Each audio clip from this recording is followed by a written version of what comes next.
Waking up on the morning of Sunday, August 13, 1961, Berliners discovered that they were living in a different city.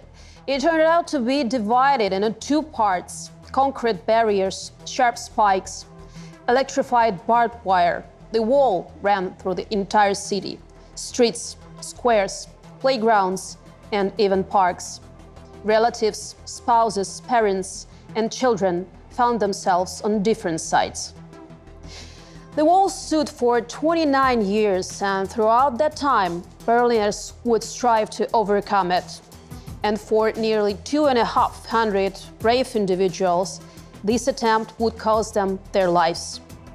The wall didn't just divide the city into two parts, it separated the German people for 3 decades. Who needed it? What influence did it have on Germany and the Germans? Today, we're talking about the most famous symbol of the war, of the Cold War.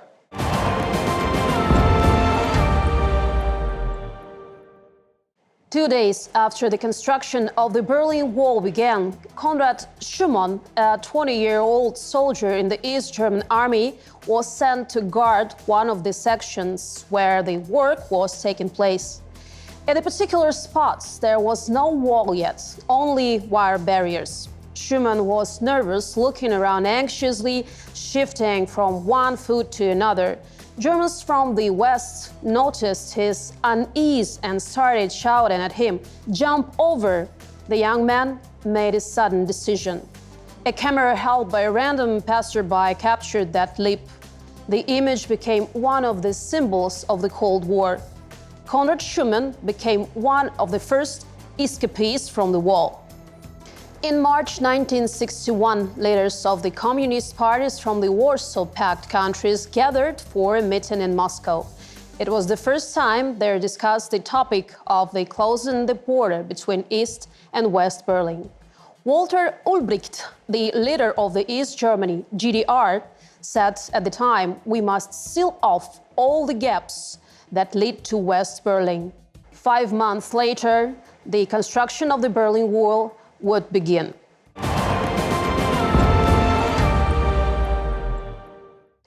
By the time, Germany had already been divided into 2 separate states for over a decade. These states did not recognize each other's existence. After the defeat of Nazi Germany in World War II, the country was occupied by the victorious nations and divided into 4 zones. The capital, Berlin, was divided into 4 sectors. In 1949, the Soviet-controlled zone was established as the German Democratic Republic, GDR. The territories under the control of the United States, Great Britain, and France united to form the Federal Republic of Germany, FRG. West Berlin was created within the American, British, and French occupation sectors. After the proclamation of the FRG, it became an enclave surrounded on all sides by the GDR.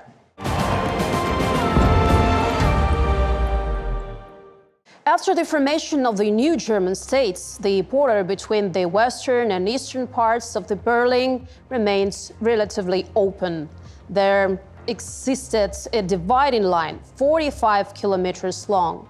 Numerous checkpoints operated on the streets of Berlin, as well as at metro stations and on the city's railway.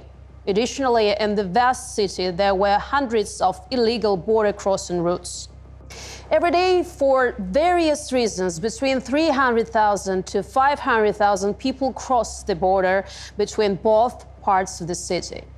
Tens of thousands of Berliners had relatives and friends in the other part of the city. However, the absence of an actual border resulted in a massive leakage of goods and skilled professionals to West Germany. Many East Germans preferred working in West Berlin, where salaries were significantly higher. Inconstant West Germans came to study in the GDR, where education was free. The residents of West Berlin took advantage of the unfavorable exchange rate between the East German mark and the West German mark. They would cross into the eastern part of the city to purchase cheap goods, which they would then resell at higher prices in West Berlin. But most importantly, the absence of a border allowed for constant comparison between the two systems and ways of life. And the comparison always favored the West. This further fueled the desire of young Germans to relocate.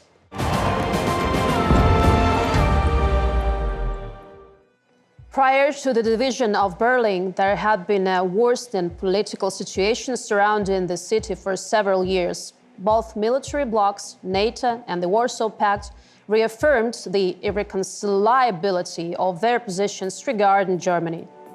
In 1957, Konrad Adenauer's government adopted a new doctrine, automatically severing diplomatic relations with any country that recognized the GDR.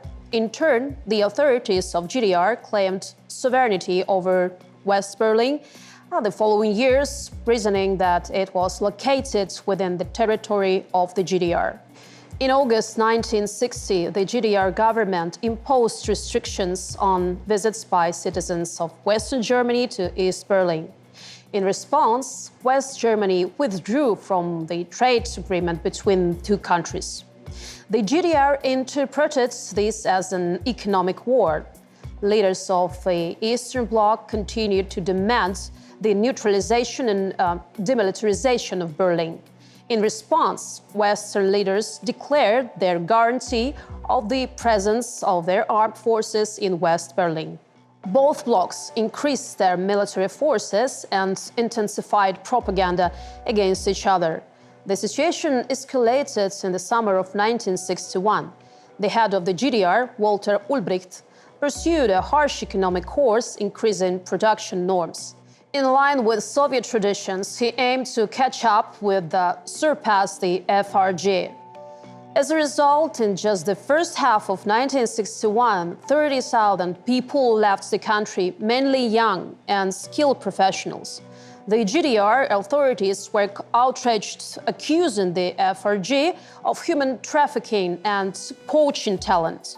According to their data, East Berlin was losing 2.5 billion marks annually due to this. West Berlin had become a mortal threat to the existence of the East.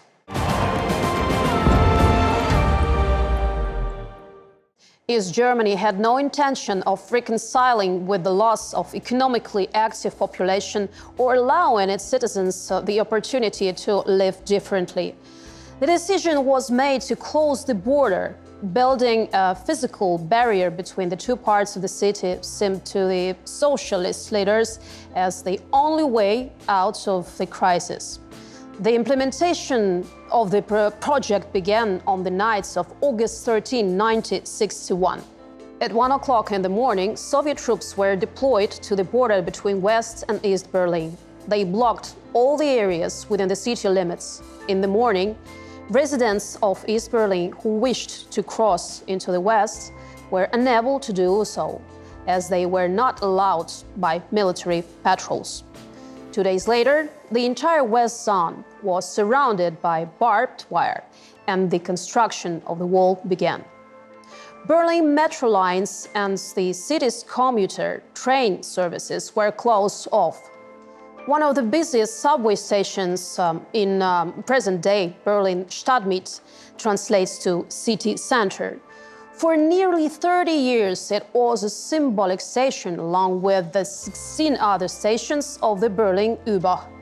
After the city was divided, a large part of the subway remained in the west part, while some lines began and ended in West Berlin, but partially passed through the territory of East Germany. These stations were closed and turned into ghosts, with the westbound trains passing through without stopping at them. The exception was Friedrichstraße station, where control and checkpoints was established. In case someone decided to escape to the west by climbing into the roof of a train, measures were taken. Barbed wire was stretched along the platforms. Exits were sealed with heavy gates or bricked up.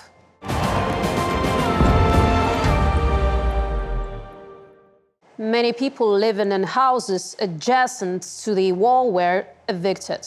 Even windows facing West Berlin were bricked up. Nearly 200 streets were blocked off. Telephone lines were severed. The only thing that couldn't be completely blocked were the sewage and water systems, but they were covered with strong steel grates. The total length of the wall was 155 kilometers. In Berlin itself, it covered 43 kilometers, with the rest extended into the suburbs.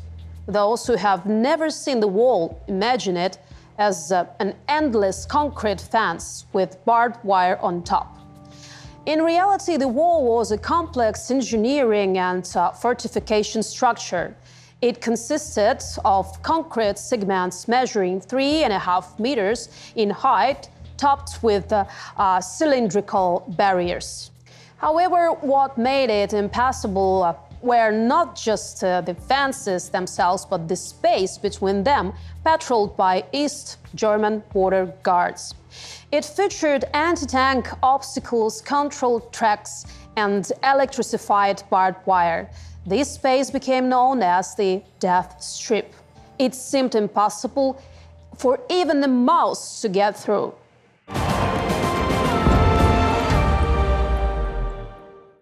However, as soon as the wall was erected, attempts to escape through it began.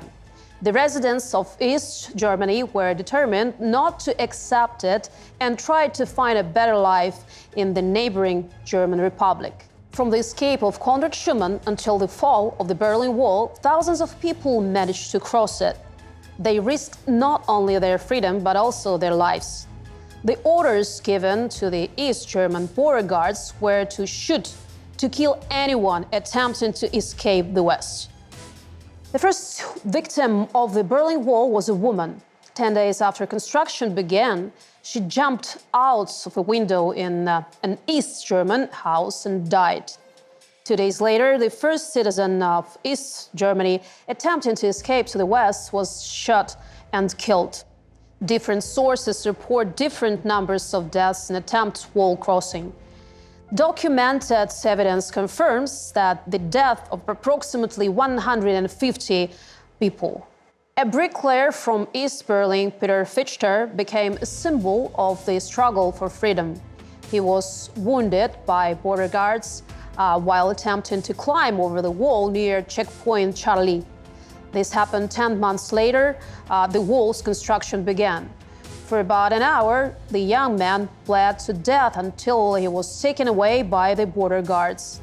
Peter Fichter was only 18 years old. After the fall of the Berlin Wall, 2 East German border guards were convicted for his killing. Border controls were tightened, but at the same time, the imagination of escapees became more sophisticated. Those who wanted to reach the West devised various exotic methods. They hid in special compartments built into cars, crossed the border in hot air balloons and homemade hang gliders, and even dug tunnels. One of the most famous escapes was through a tunnel that was 140 meters long. In 1964, 57 people successfully crossed to West Berlin through this tunnel over 2 evenings. In total, the West Berlin police recorded over 5,000 successful escapes.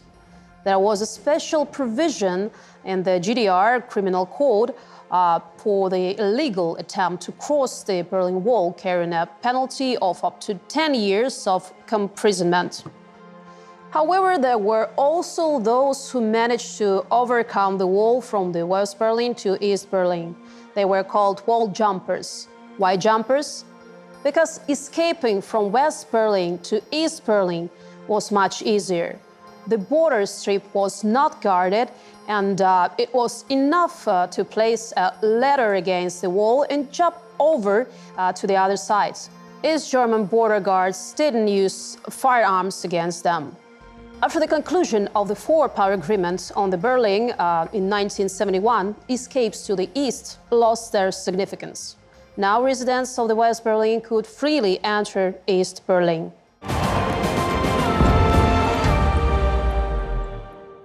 The construction of the Berlin Wall came as a complete surprise to Western countries. The authorities of East Germany had repeatedly tightened border crossing rules, and rumors of another attempt to isolate West Berlin from the east had circulated before. Just a few weeks before the construction of the wall began, Walter Ulbricht stated that there could be no barriers or walls between West and East Berlin. However, we are well aware of the worth of words from communist leaders. According to the Americans, the construction of the Berlin Wall violated the Potsdam Agreement of 1945. The authorities of West Germany feared a repeat of the blockades of West Berlin, as had happened in 1948 and 1949. The Americans started developing plans for dismantling the wall near the border between East Berlin and the American sector. Soviet intelligence in West Berlin became aware of the American military's plans, so the movement of American vehicles towards the border was not a complete surprise. The situation escalated on October 27, 1961, at checkpoint Charlie. It divided Friedrichstraße into two parts and was located on the American side. In the evening, GDR border guards began reporting the approach of American tanks, armored personnel carriers, and jeeps with American soldiers. The Americans also had M48 tanks, which could clear concrete barriers. A few weeks after the construction of the Berlin Wall began, it was not yet a formidable structure. It could have been easily demolished by American engineering tanks. Several armored personnel carriers with the GDR border guards advanced to meet them, but the forces were clearly unequal. However, less than an hour later, Soviet tanks appeared on a Friedrichstraße from the East Berlin side. They also stopped near the checkpoint. The identifying marks on the Soviet tanks were smeared with dirt to create the impression that they belonged to the GDR. Throughout history, the Russian army has resorted to such simple means when staging provocations. Armed with anti-tank rocket launchers, American soldiers took up combat positions. The distance between the Soviet and American tanks was no more than 100 meters. All tanks were loaded with live ammunition. Both sides were given orders to open fire immediately if the enemy opened fire. The tension was immense. Everyone understood that a single shot could lead to a nuclear exchange between the USSR and the USA. The world stood on the brink of a new world war that day. The tanks of the USA and the Soviet Union faced each other for nearly a day. Meanwhile, tense negotiations took place between Kennedy and Khrushchev. On the following day, October 28, Soviet tanks' crew were the first to start withdrawing their vehicles. After some time, the American combat vehicles also left Friedrichstraße. In essence, the incident at checkpoint Charlie marked the end of the active phase of the Berlin crisis. The Western countries formally recognized the borders of the Berlin Wall. However, the legal recognition happened 10 years later in 1971, when the four-power agreement on Berlin was signed. Checkpoint Charlie was preserved as a historical landmark in the city. Today, it serves as one of the symbols of the Cold War. By the way, many people think that Charlie is the name of the friendly American border guard whose portrait is displayed above the checkpoint. In reality, its name Charlie was given alphabetically, as the previous two checkpoints were named Alpha and Bravo. Eastern and Western Germans, divided by the wall, took a long time to adapt to their new situation. They resigned themselves to the impossibility of seeing relatives, colleagues, and friends, and they became increasingly different from each other. Western Germans lived in three-story European-style houses, while in East Germany, Micro-districts with typical Soviet high-rise buildings were constructed. In the West, mass production of Volkswagen cars was expanding, while in the East, people were lining up for years to get small Trabant cars. Even linguistic differences became noticeable. Socialist terms firmly entered everyday speech in GDR. In the western parts of the city near the wall, special small towers were installed. From there, people could observe life in the East. Some Germans even used these towers to have meetings with the relatives or acquaintances who remained on the other side. The wall on the side of the West Berlin was covered in street art and numerous graffiti. On the side of the GDR, it was simply white. There was no room for self-expression in the socialist camp. In the GDR, the Berlin Wall was called the anti-fascist defense rampart, while in the Western Germany, the term shameful wall was officially used.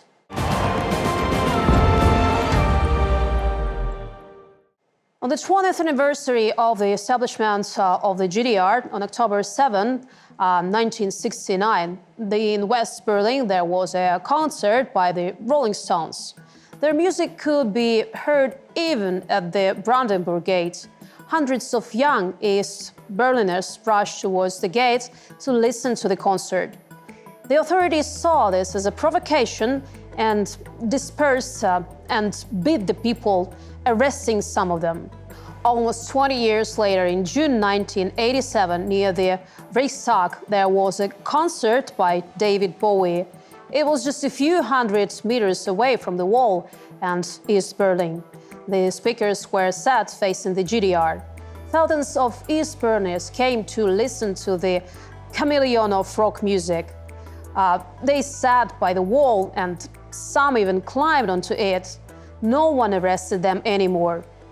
The fall of the wall was just a little over 2 years away.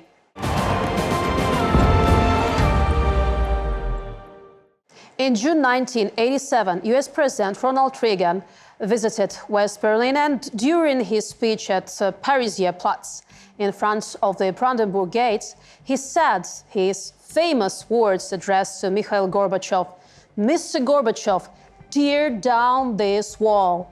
Just over 2.5 years later, the wall indeed fell. However, it is important to note that Reagan's speech was symbolic and didn't play the primary role in the changing that happened between East and West Germany.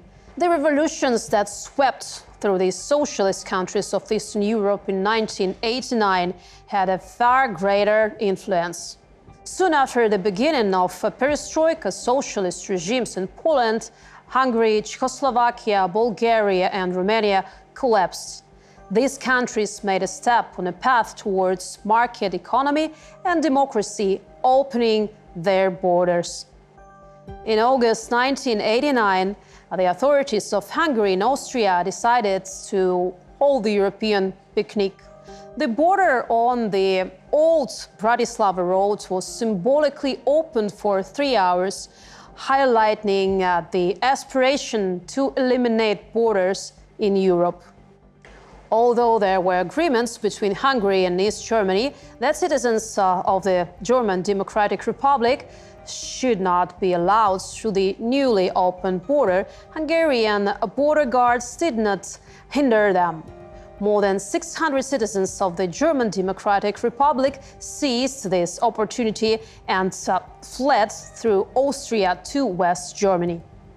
The leadership of the German Democratic Republic initially declared its reluctance to support the initiative and open its borders. However, it soon lost control over the rapidly unfolding events. During the summer of 1989, the mass exodus of people from East Germany to West Germany and other countries intensified as they hoped to reach West Germany from there. A month after the European picnic took place, the Hungarian government announced the complete opening of the borders. Movement between socialist Hungary and East Germany was no longer hindered. Thus, the Berlin Wall lost its purpose. In just 3 days, more than 15,000 citizens of East Germany left the country through Hungary. A wave of protests swept across East Germany itself.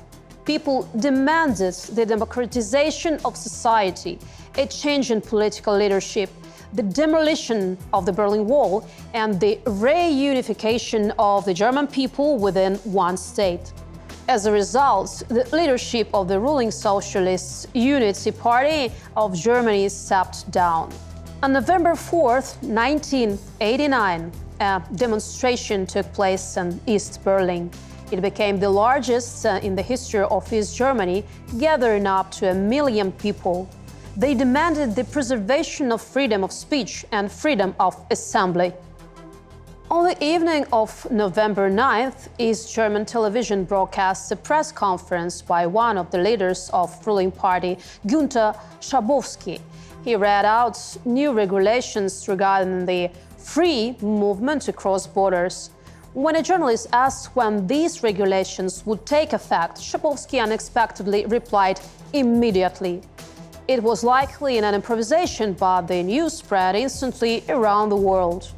Immediately after the press conference, tens of thousands of East and West Berliners started moving toward the border from both sides. Initially, border guards tried to hinder them using water cannons, but eventually the border was opened.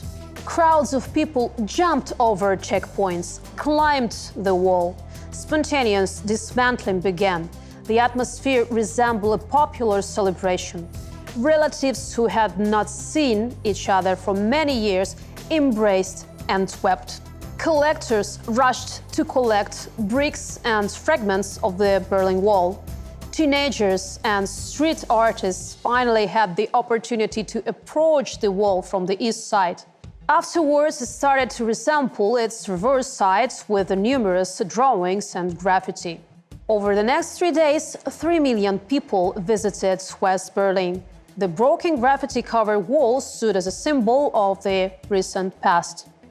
A year later, Germany was reunified, and the Berlin Wall was demolished within a few months. Some fragments were preserved as monuments. The most famous surviving segment of the Berlin Wall transformed into an art gallery. The most renowned work is "My God, Help Me to Survive." This deadly love by artist Dmitry Vrubil has long become one of Berlin's iconic landmarks.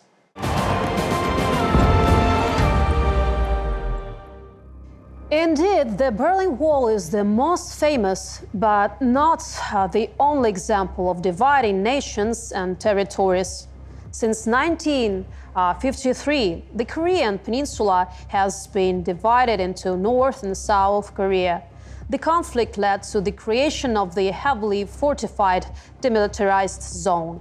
The Attila Line divides Cyprus into Greek and Turkish parts. The Turkish army has built a barrier consisting of concrete blocks, watchtowers, minefields, and anti-tank ditches. This zone cuts through the center of Nicosia. After the fall of the Berlin Wall, Nicosia remains the less divided capital in Europe. In the Sahara territory, the Moroccan's government has constructed the Moroccan Wall. It separates territories controlled by the Moroccan authorities from those controlled by the Polisario Front. The military political organizations operates in Western Sahara.